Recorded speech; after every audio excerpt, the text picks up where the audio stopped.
Do I want a sporty car or do I want a practical car for everyday use? But why not have both?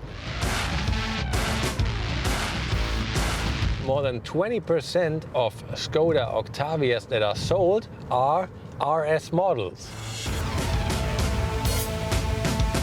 And now I will check out if the new Octavia RS can fulfill that need.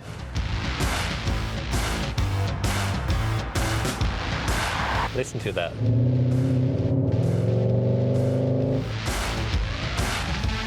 Hey guys, welcome to the Rev Check. Today I'm lucky because I get to check out the all-new Skoda Octavia RS. And I think this is gonna be a blast.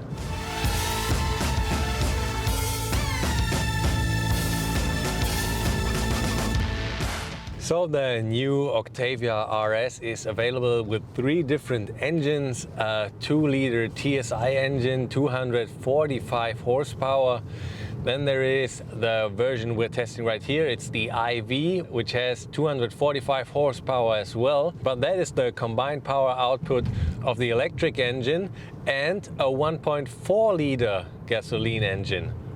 And furthermore, we do have a 2-liter diesel, which has 200 horsepower. The 4th generation of the Octavia is the first one to be available as a plug-in hybrid. The driving specs, the RS IV makes the dash from 0 to 100 in 7.3 seconds. A top speed of 225 kilometers an hour. The other versions are a little faster. They have 6.7 or 6.8 seconds for 0 to 100 kilometers an hour and a top speed of 250 kilometers an hour. Our test hybrid RS comes with a 13 kilowatt-hour battery, which according to Skoda translates into an all-electric range of around 60 kilometers. So as it's usual for most cars nowadays, you have a mode switch where you can choose between different driving modes: Eco, Comfort, Normal and Sport. Furthermore, of course, because we have the IV version, we can go into E mode, but that's a different story. Let's talk about the Sport mode for a second. If I press the Sport button, then something really strange happens, because the 1.4-liter 4-cylinder engine turns into a 3 or 4-liter V8 engine. Listen to that.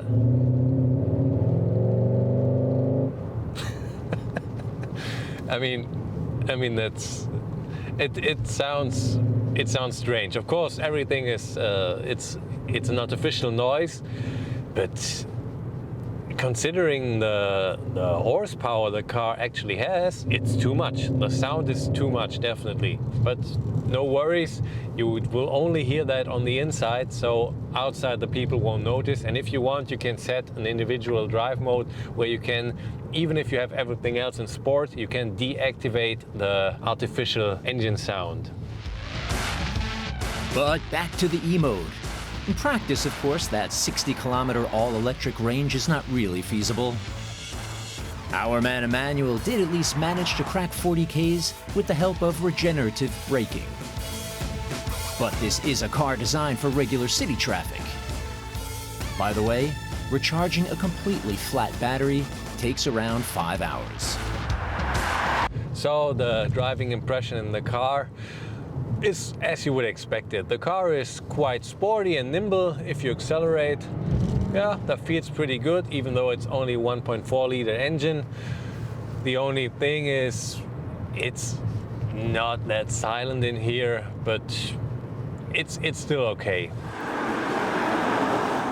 From the outside, the IV RS looks just like its gasoline and diesel counterparts, with one difference.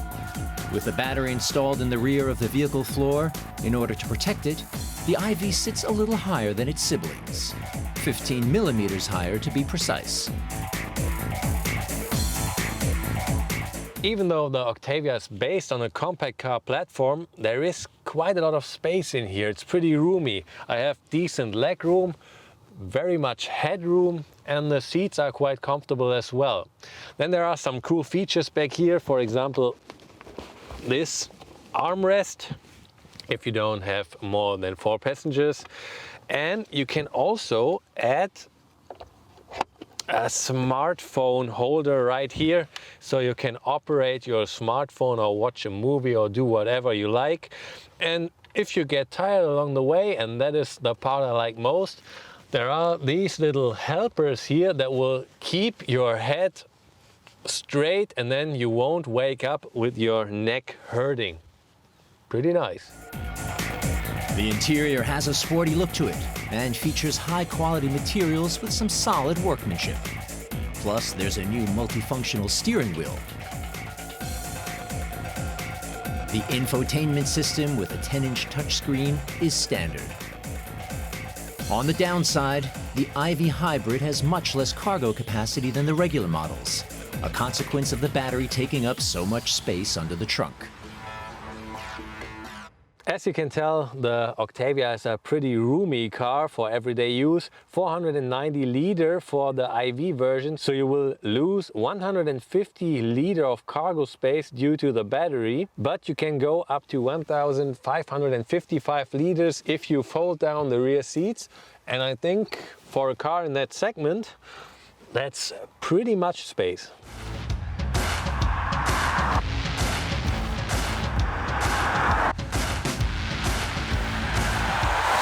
Well, basically this is a Golf. We're sitting on a Golf platform, and considering the engine, this is a Golf GTE drivetrain. So basically we're sitting in a car that doesn't exist over at Volkswagen's, because the Golf GTE does not exist as station wagon. So if you want that drivetrain, then you can either take this Skoda Octavia RS, or you could choose the Cupra Leon, which is available with the same engine as well. With a base price of 44,000 euros, the Octavia does cost around 10% more than the Leon. Since Skoda is a part of VW and basically uses most of the parts, the Octavia features all the latest assistance systems that you could wish for, and they make your everyday driving way more relaxed. That includes adaptive cruise control and fatigue detection. But those are optional and in Europe cost around 500 euros extra. The nice thing about the RS version is, of course, apart from the sporty look outside, it also looks pretty nice in the interior. And those seats that look a little bit like those race car bucket seats, but are still quite comfortable. Plus, those seats are fitted as standard in all RS versions. So my final verdict on the car: I had quite a bit of fun driving it, as I expected.